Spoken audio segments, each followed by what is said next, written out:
1 Kings 5 and 6, and 2 Chronicles 2 and 3. We return now to the history of Solomon. When David built the city of Jerusalem, or the city of David actually, he did that on the lower side of a larger hill called Mount Moriah. That dates back to Abraham's near sacrifice of Isaac 1,000 years before.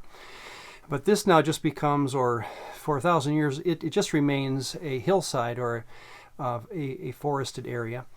David's city was actually on this lower spur, and when he brought the tabernacle, which had been traveling around with Israel during its campaigns, into the city, he probably put it on the northern side.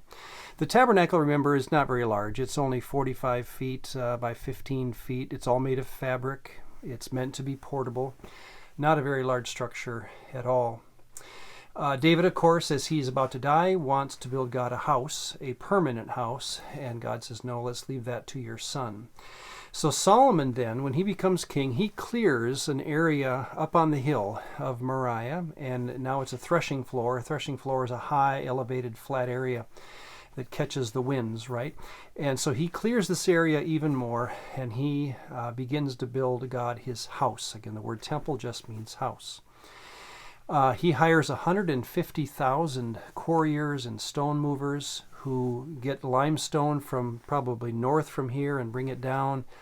And then Solomon actually hires a foreigner. His name is Hiram from Phoenicia, king of Tyre, who in turn hires or sends down his main foreman.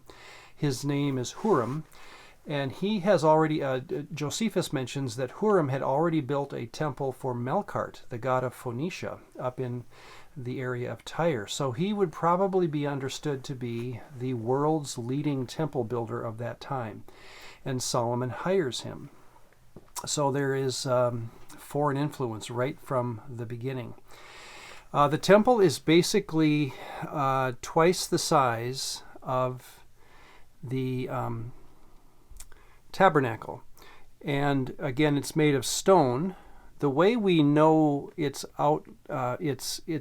structure is not by the record of the text, because that's not enough for us. We understand it based on the structures that had again been made outside of Israel, such as in Phoenicia and Egypt, which is basically a tripartite layout with concentric or gradations of sacred space. So Solomon's temple seems to have been composed of, and again, it's about 105 feet long, 30 feet wide, and 45 feet high. So it's a 3-story building. If you're down here in the city of David where people lived, you would have seen the temple again, because it would have been such a high structure.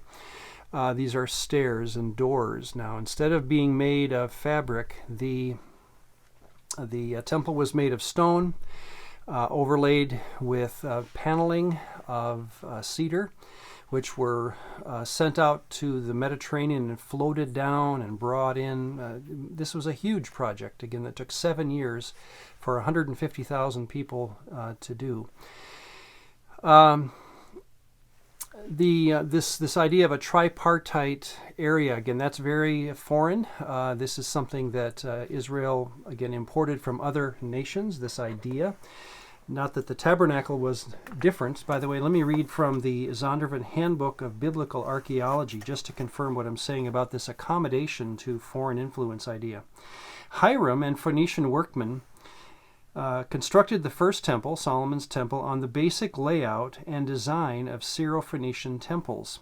Perhaps adjustments were made for issues related to distinctions that had to avoid pagan theological motifs, but for the most part, the structures were essentially the same.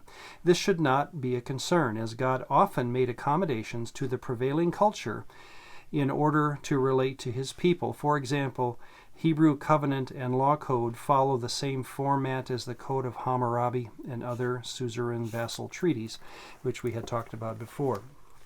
So the idea again is that even though Solomon says, I believe it's in 2 Chronicles 2:5, the house which I am to build will be great, for our Elohim is greater than all Elohim.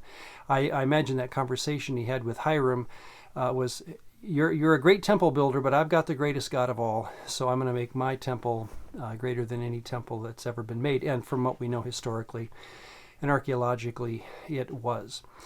Again, the magnificence of the structure is hinted at in some of the things we hear. Instead of one lampstand in the main hall, there's 10.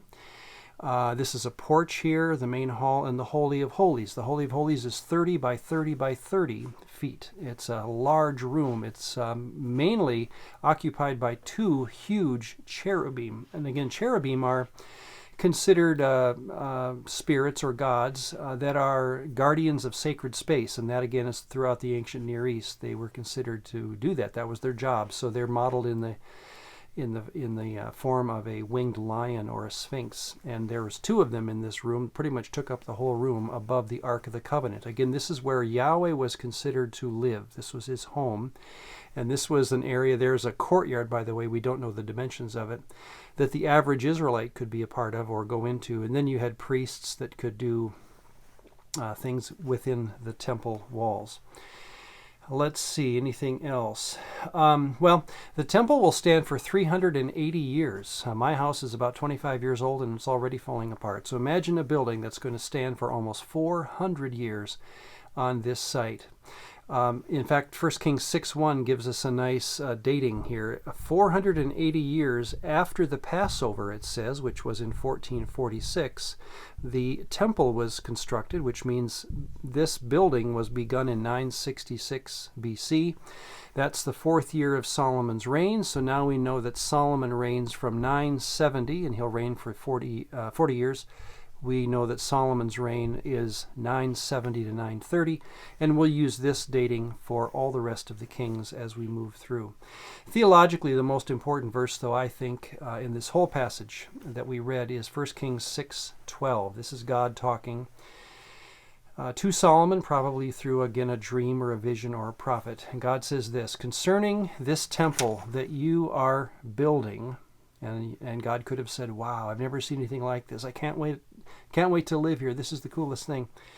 But again, he says this, concerning the temple that you are building, if you walk in my statutes, if you obey my commandments, if you keep my statutes and ordinances, emphasis on my, then I will establish my word with you. Again, the point is that faithfulness is what God wants.